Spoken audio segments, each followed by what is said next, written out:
Hey, what's up, Saul? This is Kumi. Sorry I took so long, like a few weeks. I hope that's okay and everything. Um, this is my response video to your Mandela Effect video and everything that you put up and I watched. Um, yeah, so just like I was telling you in the comment section, um, once I had seen all the videos about the Mandela Effect and all that, I was like freaking out. You know what I mean? I was like, oh, I'm tripping out. What is this? I mean, I totally remember my past being different as well. So I called my dad because, my dad is like 63, 64. He was born in 1954, put it that way. So I ring up my dad and I'm like, hey, dad, do you know when Mandela died? You know what I mean? I'm like, I'm pretty sure you know if he would die during, your time period. And he was just like, yeah, yeah. He died in like the late 80s, early 90s or something. I was like, are you sure it wasn't like 2013?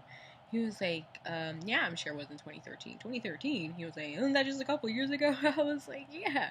And my dad was like, no, not 2013. Like, literally, like 1989, between 1989 to maybe like 91, 92, he told me he believed Mandela had died. So, with that being said, I kept questioning him. I was like, okay, so um, what about Star Wars?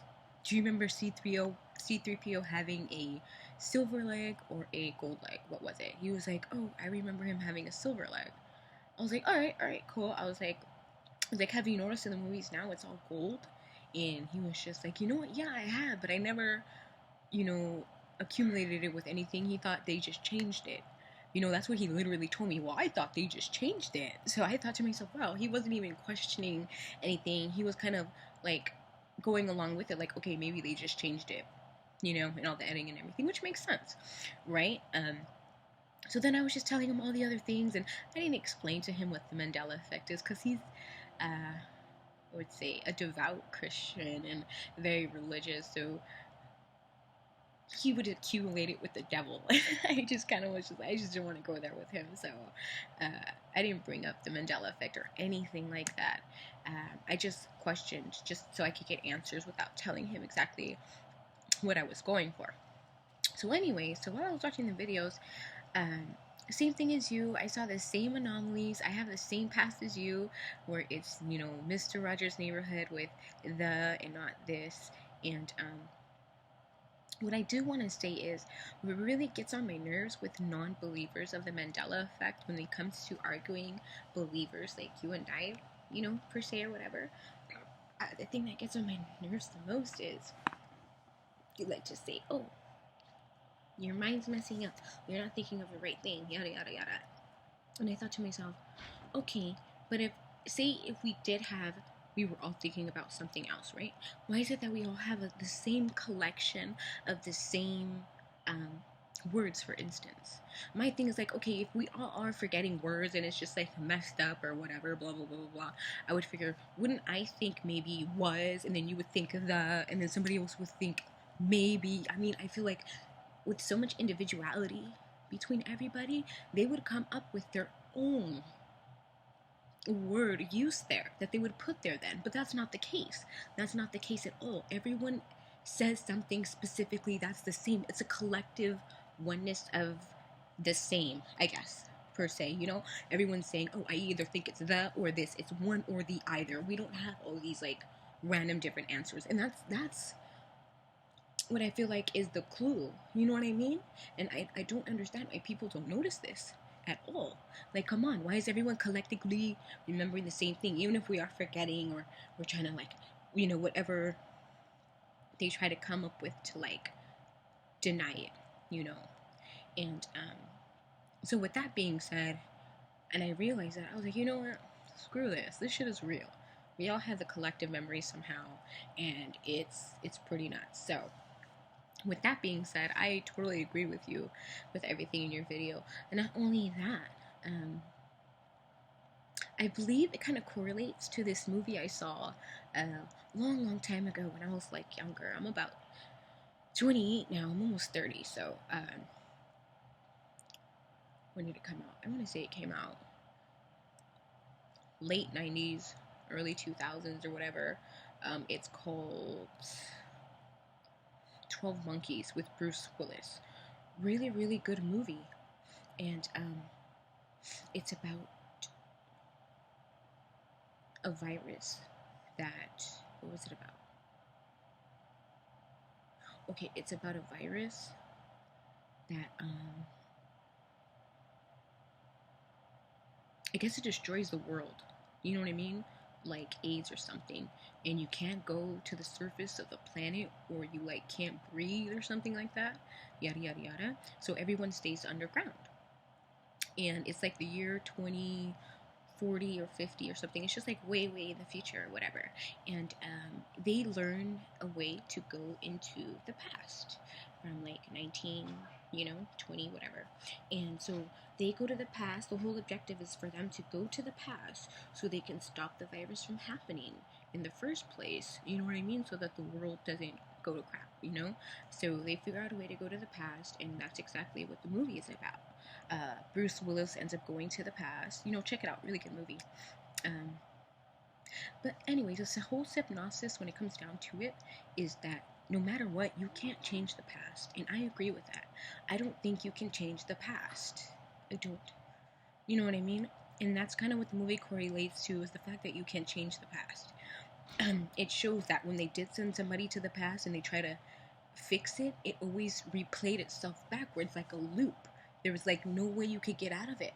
You know what I mean? The virus still happened. It was amazing to me. I thought to myself, but in the movie, Bruce Willis says this really good line that I really like. I'm actually going to get this tattooed on me because I love it. He says, "It's just like what's happening to us, like the past. The movie never changes, it can't change. But every time you see it, it seems different because you're different. You see different things. You can't change anything because it's already happened." And, when he said that, I said, you know what, you're right. Because he's coming from the future back in the past, trying to, like, figure out all that's happening. And while he does that, he realizes when he's going through the past that he recognizes things from dreams. You know what I mean? But everything's different. And of course, it's different because he's in the future. It's not really the past, and it always plays in a loop. So every time it's different.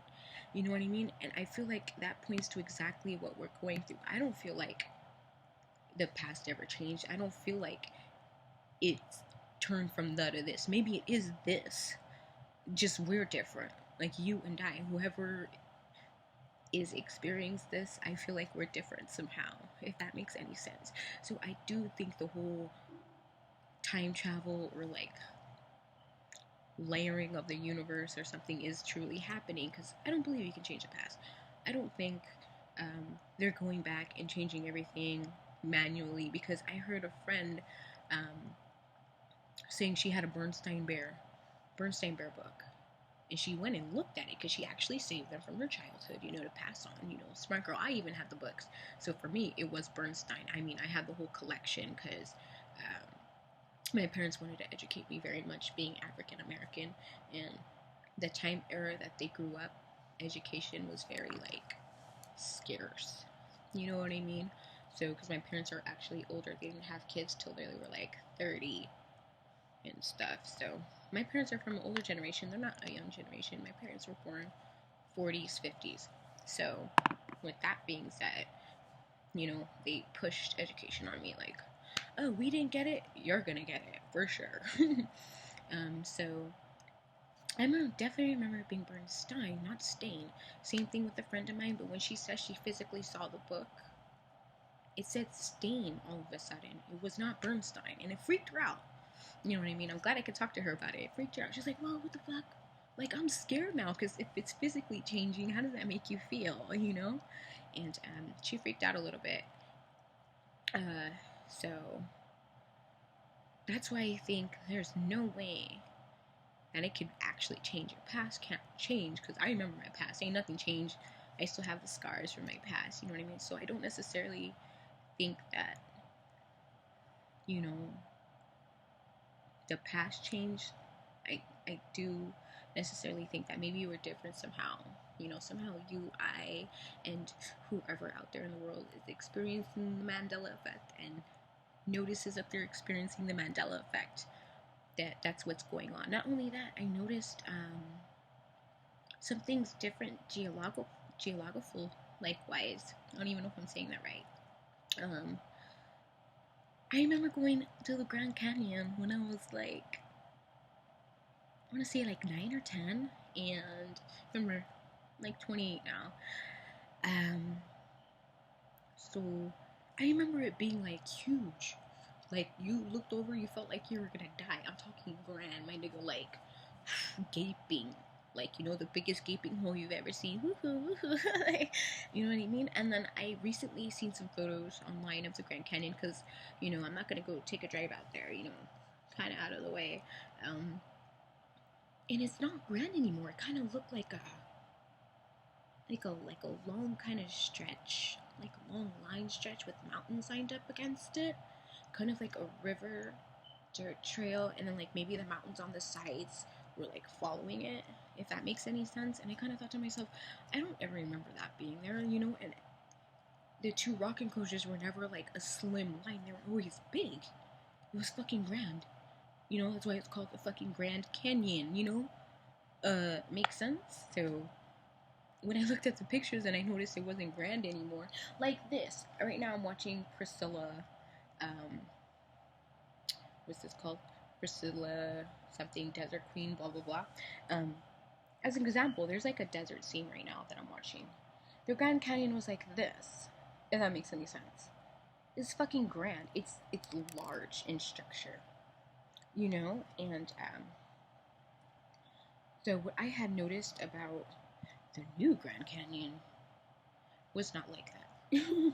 You Google it for yourself, check it out. I was blown again by this Mandela Effect. Couldn't believe it. But yeah, so thanks again. I hope you like my response video. Let me know what you think. If you find anything else that is different, and hit me up. All right, bye.